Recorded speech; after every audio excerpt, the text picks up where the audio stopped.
Cinema നയരൂപീകരണത്തിന്റെ ഭാഗമായി സാംസ്കാരിക വകുപ്പ് സംഘടിപ്പിക്കുന്ന കോൺക്ലേവ് ഇന്ന് സമാപിക്കും. 4 പ്രധാന വിഷയങ്ങളിലാണ് ഇന്നത്തെ ചർച്ച.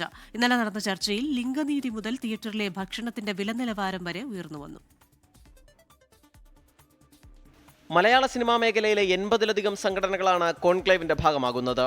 വിമർശിച്ചും തർക്കിച്ചും സ്വയം നവീകരിച്ചുമുള്ള ചർച്ചയാണ് ആദ്യ ദിനം കണ്ടത്. രണ്ടാം ദിനം 4 വിഷയങ്ങളാണ് പ്രധാനമായും ചർച്ച ചെയ്യുന്നത്. സുഗമമായ ചലച്ചിത്ര നിർമ്മാണവും സൗകര്യമൊരുക്കലുമാണ് ചർച്ചകളിലൊന്ന്. തന്ത്രപ്രധാനമായ നികുതി ഇളവുകളും നികുതി ഒഴിവാക്കലുകളും ഉൾപ്പെടെ ചർച്ചയുടെ ഭാഗമാവും. സിനിമാ മേഖലയുടെ അടിസ്ഥാന സൗകര്യ വികസനവും പൈതൃക ആർക്കൈവുകളുടെ വികസനവുമാണ് രണ്ടാമത്തെ ചർച്ച. പഴയ സിനിമകളെ സംരക്ഷിച്ചുകൊണ്ട് ആധുനിക സിനിമാ സൗകര്യങ്ങൾ നിർമ്മിക്കണമെന്ന വിഷയത്തിലൂന്നി ചർച്ച നടക്കും.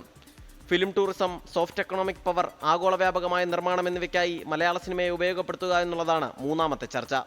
ചലച്ചിത്ര വിദ്യാഭ്യാസവും സാമൂഹ്യ പങ്കാളിത്തവും എന്ന വിഷയത്തിലാണ് നാലാമത്തെ ചർച്ച.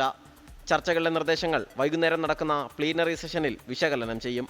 ഇന്നലെയും ഇന്നുമായി നടക്കുന്ന കോൺക്ലേവിൽ ഉയർന്നുവന്ന മുഴുവൻ നിർദ്ദേശങ്ങളും പരിഗണിച്ചാവും സിനിമാ നയം രൂപീകരിക്കുക. 24 തിരുവനന്തപുരം. ലോകത്തെവിടെയായാലും ഏത് സമയത്തും 24 വാർത്തകളും ഓഗ്മെന്റഡ് റിയാലിറ്റി പാക്കേജുകളും എക്സ്പ്ലെയിനറുകളും വിശദമായി കാണാൻ ഞങ്ങളുടെ യൂട്യൂബ് ചാനൽ നിങ്ങൾക്ക് സബ്സ്ക്രൈബ് ചെയ്യാം.